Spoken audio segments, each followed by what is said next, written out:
Hello mga ka-Barrio! Welcome sa Barrio Agham. Ako si Riza, ang host nyo para sa ika-10 linggo ng ating programa. Ang Barrio Agham ay inihahandog sa inyo ng Pueblo Science at Pueblo Science Philippines. Check out our website and Facebook page to know more about our organization. So tara na! Huwag na tayo magpatumpik-tumpik pa. Dagdagan na natin ang ating kaalaman tungkol sa polymers. Ang salitang polymer ay nagmula sa wikang Griego na ang ibig sabihin ay marami at bahagi o maraming bahagi. This is very literal and straightforward because basically, polymers are made of many monomeric units. Para sa karamihan ng synthetic na polymers, ang common name nito ay ang salitang poly at ang pangalan ng monomeric unit na bumubuo dito. Halimbawa, polyethylene. Ang chemical formula din nito ay chemical formula ng monomeric unit sa loob ng parenthesis at may subscript na N na nagpapahiwatig lamang na ito ay maraming bilang ng monomeric units na ito. Ang mga monomeric units ng polymer ay may kakayahang magkabit-kabit sa iba't ibang paraan. Maaaring isang linyang dugtong-dugtong, sanga-sanga, o maaari ding nagsasalasala o cross-link. Bawat uri ng pagkakadugtong-dugtong ay maaaring magbigay ng iba't ibang property tulad ng hardness at flexibility sa polymer material. At dahil dito, napakaraming uri ng polymer products ang magagamit natin sa araw-araw, tulad ng styrofoam, gloves, plastic bottle, at plastic bags. Ang mga ito ay halimbawa ng synthetic polymers. Maliban sa mga plastic na bagay, ang mga buhay na organismo ay pinupuo din ng polymers, katulad ng cellulose na matatagpuan sa mga halaman at chitin na matatagpuan sa exoskeleton ng mga crustaceans. Ang chitin at cellulose ay kabilang sa mga natural polymers. Ito ay halimbawa ng polysaccharides.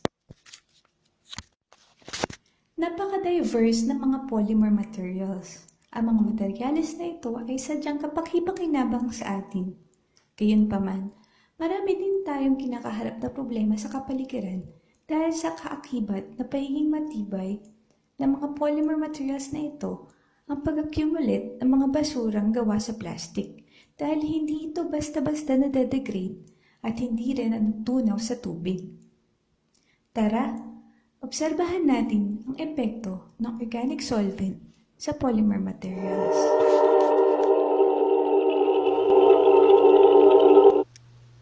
Para sa experiment na ito, kumuha ng isang glass container.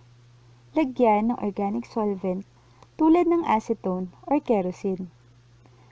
Muli, paalala na mag-ingat sa paghawak ng organic solvent.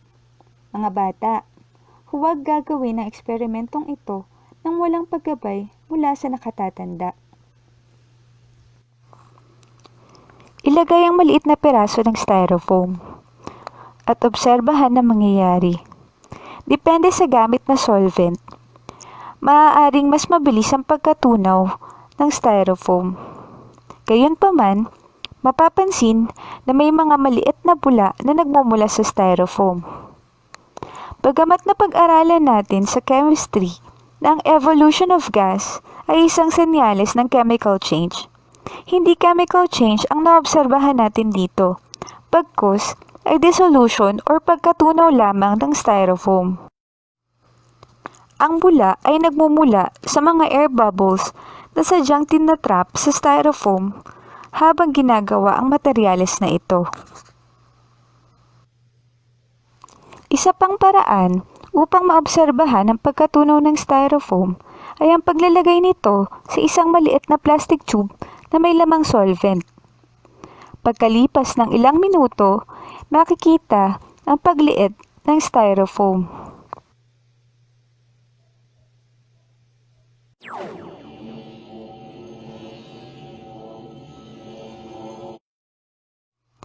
At dahil langatang may alam dito sa Barrio Agham, dagdagan pa natin ang ating kaalaman tungkol sa mga polymers.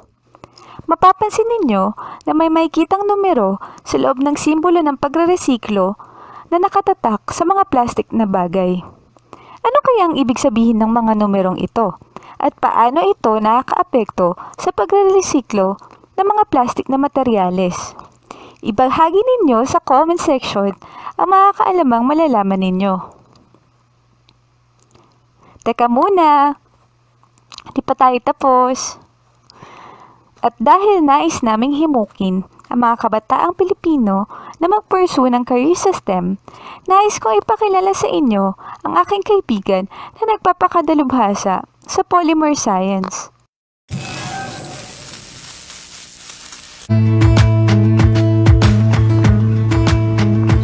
Magandang umaga mga ka-Barrio, ako si Larry. Nandito ako ngayon sa tapat ng Carbon Nexus ng Deakin University sa Geelong, Australia. Ako ay isang PhD researcher kung saan nagpapakatalubhasa sa pag-aaral ng iba't ibang polymer na materyales. Ako ay nagpo-focus sa paggawa ng epoxy resins na kalimitang ginagamit bilang pandikit, subalit sa aming laboratorio ipapakita ko sa inyo ang iba't ibang applications ng epoxy resins. Ang produksyon ng epoxy resin ay nagre-resulta sa matikit na likido or powder na chemical. Ito ang examples ng mga polymer materials na napoproduce sa aming laboratorio. Sila ay singtibay at singtigas ng metal, ngunit di singbigat. Upang ma-improve natin ang quality ng material, pwede nating ihalo ang resin sa carbon fiber textile.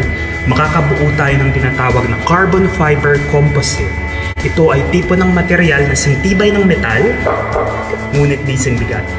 Maaaring gamitin ang carbon fiber composites bilang hélice ng wind turbine, eroplano. Pwede rin itong gamitin as frames ng bisikleta or wheel hub ng gulong. Sana nag-enjoy kayo na makita mga bagay na ginagawa ng isang PhD researcher sa larangan ng polymer materials. Salamat mga future scientists!